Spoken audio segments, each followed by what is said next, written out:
Hello and welcome to OneStepNow, my YouTube channel. Appreciate you tuning in. We're doing a live stream today. It's a follow-up to a couple of videos that I did reviewing some studio headphones. I'm going to be comparing the Knox TX100 with the Audio-Technica M20. These are widely available headphones, so let's get right into it. Of course, we're flying along the beautiful Atlantic coast of the United States of America in this video. I hope you will subscribe to OneStepNow, where I give you both product reviews, the things that I use, reviews of them, but also advice on YouTube channel, content creation, and other things like that. So let's get right into the crux of it. Now, this streaming software that I'm using, OBS, is widely available, so if you're curious about how to do this kind of live stream setup, stay tuned for more videos on that. I hope you'll subscribe. Now I'm going to try to remove my image from the picture, and we'll see how that goes.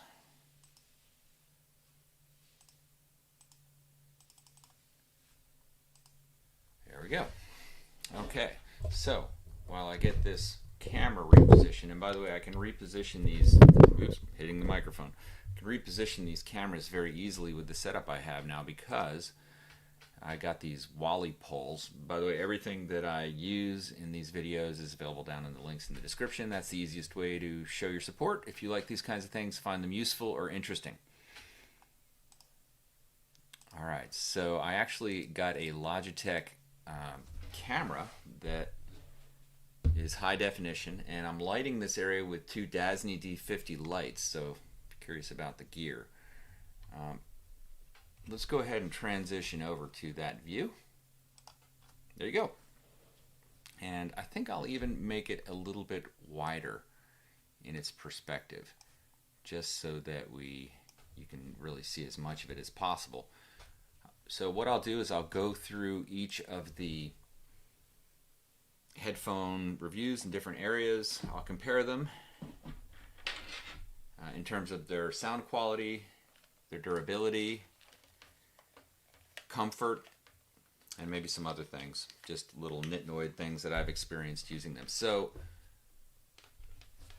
these are studio headphones, so they're not supposed to be like the headphones that have all kinds of after effects on them to boost the bass or whatever. They're supposed to give you a very clear signal.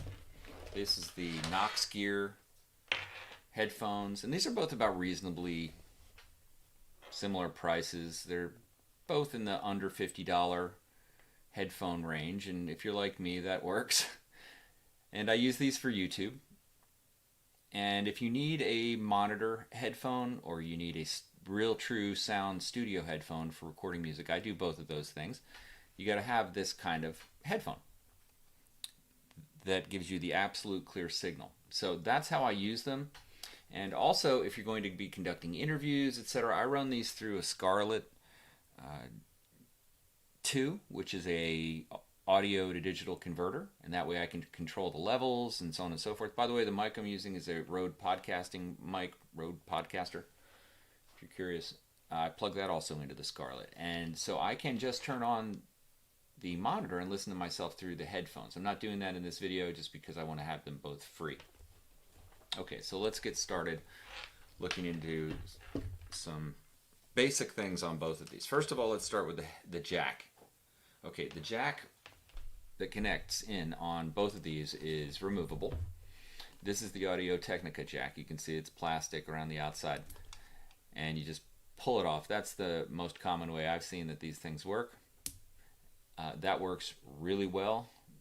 It's got a gold covering on it, which I always like. You know, that's supposed to help with corrosion.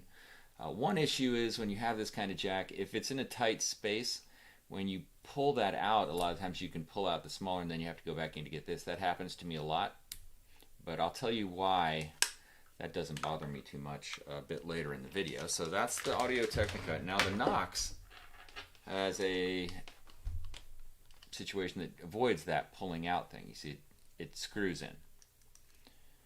Again, gold tipped, all felt very sturdy. I've used both of these quite a bit and they're holding together quite well. So quality wise, I think that's good. But yeah, so clearly the Knox wins that criteria, in my opinion, hands down, because it's just as easy to unscrew it and you never run into the problem where you pull out one and then have to pull out the other. Okay, both of these come with a very long cable. See, there's the, I think they're both 6-foot cables. Now, it's easy to see the comparison, by the way, of which one is better here. Clearly the Audio-Technica wins, and it's got this really, what do we call it, supple cable or whatever. It's the kind that doesn't tangle easily. It doesn't go into a position. So super nice. I love that type of cable. And you can see, even after using it for a while, this one still gets, after I wrap it up, it keeps the shape of how I wrapped it. It gets easily tangled, so... You know, easily, hands down, the Audio-Technica wins that battle of the best cord. This is, in fact, I can walk around this general area, this studio area that I have. I'll give you kind of a view here.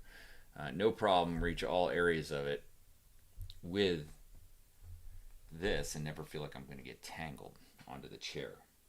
By the way, if you want a perfect desk, I say this is the one. Super sturdy. Look, I can shake it, but I mean, it's a real sturdy platform. If you can pull on it that much and keep the stability, I'm pretty happy with it. All right, so anyhow, yeah, the Audio-Technica and the Knox gear both have large ear padded ear coverings, and I love that. You can see this, the Audio-Technica has the oval ear and the Knox has the round ear. Put them right next to each other. You know, I'm going to say that the Knox wins here in terms of comfort, although the Audio-Technica is a close second. But both have about the same level of padding, very similar setup, very comfortable. The Knox just edges it out just a little bit. All right, now moving up the headphones, let's talk about the part that rests on top of your head. And this is actually why I wore a baseball hat. And that is, if you're going to be taking these out and using them, and I'll tell you, I'll talk about how I use them here after I review all the qualities of them for interviews, for monitor headphones, etc. Okay, but if you're outside and you want to have a baseball hat on, you're interviewing, you're doing some kind of thing where you want to have a baseball hat on, whether you can get this over a baseball hat makes a difference. So let's do that baseball hat comparison. Here we go. That's the Audio-Technica. Very comfortable fit over a baseball hat. Very sturdy too. I'll notice when I put this on, it just stays on very nicely. Okay, now let's try this one. The Knox. A much more comfortable setup. You see this pad, it just kind of rests on your head. This one's really made for having a comfortable setup on the baseball hat, and they actually say that on the product thing. You can see if I move to the side, it actually is a little bit more loose. So, you know, you're probably not going to be head banging while you wear these, but I do. All right. And you know, if you listen to a certain kind of music, whether they come flying off your head, well, that's an important thing to know. Okay, now let's get right down to some intangible qualities, let's say, which is durability. Both have fared up reasonably well, but if you look at the fit and feel of these headphones, clearly the Audio-Technica wins. It seems much more sturdy, put together. The Knox just feels a little bit more cheaply made. You know, I'm not saying that is. It's a little bit more complicated. In terms of just the beauty of it, the look of it, I think they both look good in their own way. Certainly. So they're both good-looking headphones, which is really cool. Both are comfortable. They edge each other out. But really, probably what you want to know is, how do they sound? Okay. So there is a big difference there. My recommendation would be, if you have to pick, get the Audio-Technica. Now, how I got these was for sound quality. How I got these was that I bought the Audio-Technica because I use it for a studio monitor when I record music. I ended up getting this as a free add-on to the thing I bought on Amazon when I got my Rode podcasting mic. So now I have the capability to have 2 monitor headphones if I do interviews, etc., which is great. I can have 2 sets of headphones. It's an amazing capability. But the Audio-Technica is just much better in how it sounds, in my opinion. The sound is much more clear and crisp. Songs that I've listened to for years, some heavier songs and some lo-fi jazz type stuff that I know very well. Listened to them right before this video. I was listening to examples of each of those. And, this just gives a much truer sound, in my opinion. This is a little bit more muddy, a little bit more low end, but you don't get that crisp high end. Now, they're perfectly good headphones. I would wear these just for comfort. If I had to work for a long time, write something, really concentrate, I'd probably wear these because I don't need this personally. I don't need the quality to be incredible. But if I'm doing something serious or I'm really needing to know how something sounds, well, I'm going to use these. And in fact, if I'm doing an interview, I'd probably wear these just so I hear exactly what it is and give the other person the other monitor. So, both are good options. Both are really rather inexpensive. I think you could pick up the Knox gear certainly for less than the Audio-Technica, but you give a little bit up in sound quality. Really, on the others, it's close call on all the categories, and I would say even that it is doesn't make that big of a difference unless you're seriously getting into audio editing and that kind of thing, which I do. So there's my review. Thank you if you've stayed this long for the video. I kind of stalled out a little bit on this channel. I have 5 other channels, but I'm going to start really posting a lot here. So if you do subscribe, leave a comment. Let me know what you think. Let me know what you of the format, what you think of the format here that I'm using. I'm going to also create a video on how to create this exact format for your channel, which I think would be super cool, as well as many other things. So thanks for watching. I'm going to jump over, though, before I leave and see if anybody did actually jump on the live stream. This is a fairly new channel, so I don't know how many would have.